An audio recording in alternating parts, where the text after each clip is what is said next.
Thank you for visiting the Coin Lady channel again. From its low point in 2022, gold has been experiencing a massive parabolic rise. More specifically, about over $1,600 for 1 ounce. The current price is $2,338. Now here's the funny part, I did mention gold as an asset back in 2002. You should be stockpiling and diversifying your assets outside of cryptocurrency even if 2023 says no gold or silver, since there are so many important details to consider. The world is about to shift dramatically as we witness the rise of digital assets and cash. The concept of tokenization is monumental. Among the many things that will inevitably take center stage in the future is the tokenization of gold. But listen, I'm bringing up gold and the gold chart as reasons for its parabolic rise and all that because... Get this. Guess what? The world's central banks are buying gold at unprecedented rates. As we can see below, I have been discussing it. I have been dealing with it. According to data compiled by the Gold Telegraph, China has been increasing its gold holdings for the past 17 months in a row. In late 2023, we witnessed the first ever cross-border settlement for gold utilizing the digital yuan. Many believe they are purchasing more than what is publicly reported. We are constructing the infrastructure right now. You may be wondering, what kind of infrastructure are they referring to? The trend towards a digital currency backed by gold is becoming more apparent. It appears. Also, many wonder why we would do something like that. I don't understand why you would assume so. Other than the fact that central banks are hoarding gold, major central banks purchasing gold has, on every occasion throughout history, precipitated a dramatic shift in the monetary system. Apart from that, though, we are aware that tokenizing gold paves the way for a plethora of possibilities in relation to a gold-backed system. Once more. Additionally, numerous central banks have expressed their desire for a digital system backed by gold, suggesting that this is their overall strategy.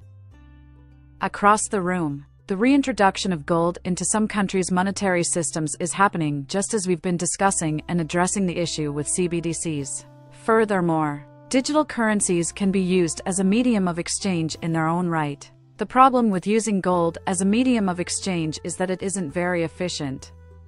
The exception to this is when you're dealing with digital assets, such as a CBDC. Alternatively, a stable currency, or anything else, could be backed exactly equal to 1 ounce of gold, or at least specific weights of gold. At this point, we also begin to examine the fractionalization of gold. Tokenization allows you to fractionalize anything. You can now purchase even smaller portions of gold, rather than just 1 ounce or even 1 gold bar. For that reason, the tokenization of gold constitutes a major development.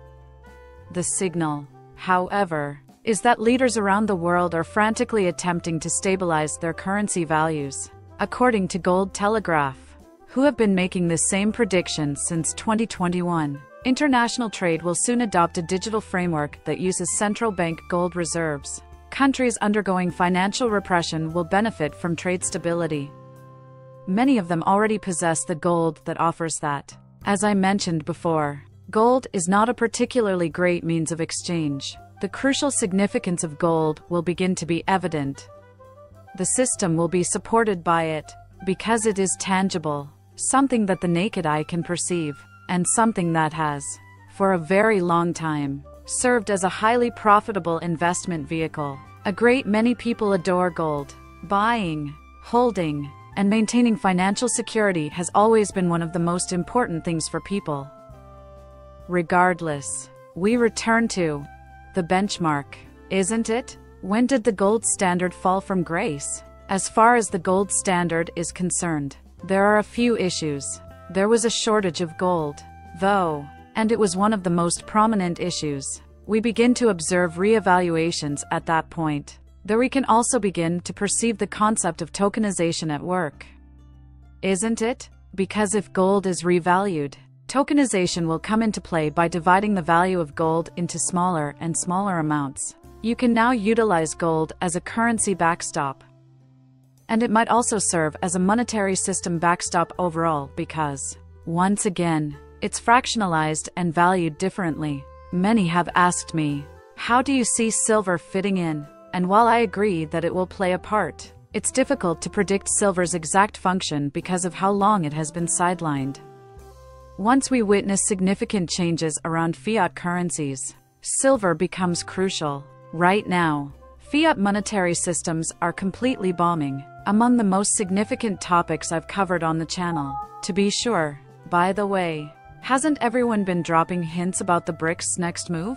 For the simple reason that they are competing with the US currency by using gold? When we examine the BRICS in depth, it's not so much about how the reserve currency will change suddenly. No, pay attention, the US currency is unquestionably facing competition.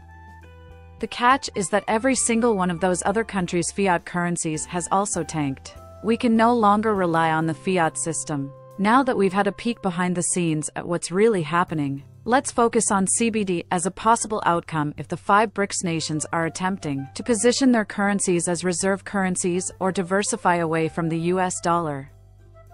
The International Monetary Fund has made it clear in their writings that they would like gold to have a function inside the SDR range. So, if you have a group of currencies, which are CBDCs once again, and they're all pegged to the same gold standard, completed using distributed ledger technology, an effective digital system backed by gold can be achieved in this way. Now that we're back where we started, with financial repression, states seeking stability, and nations reversing their stances towards the US dollar, the question becomes, what good would another rise in reserve currencies accomplish? Any new currency introduced into circulation must be rock solid. The value of a must be declining at a slower rate than the US dollar. Not a single fiat currency exists that can be considered suitable for that purpose. Since the advent of CBDC, stable coins, and digital currencies has made instant settlement possible, the necessity of a reserve currency becomes moot. This is something I've also addressed on few times in relation to XRP. Why? Because XRP has the potential to derail the concept of a reserve currency altogether. Everyone has been talking about a gold-backed system for a long time, though, because the BRICS nations mentioned the possibility of creating a new currency backed by gold as far back as the summer of 2023. Since the announcement, the BRICS nations' currencies have been rumored to be backed by gold or another precious metal. Gold is now in a bull market, so this could end up being a battleground for the US dollar and other Western currencies. Once again, this is all leading to the conclusion that the US dollar is in danger of collapsing as a reserve currency due to the actions of the BRICS. Right from the moment we announced the sanctions, this has been the plan. What they're attempting to promote is minor compared to this. This hasn't really begun to receive significant coverage in the mainstream media, although I am not claiming that this is a clickbait story. The BRICS attempts to use gold make it seem a lot like other clickbait articles. However, it seems like a lot of these pieces are simply attempting to suggest that the BRICS are targeting the dollar. They're attempting to eliminate it. Its replacement is being sought after. There's no way. A digital system backed by gold is beginning to gain traction. And this is the new system.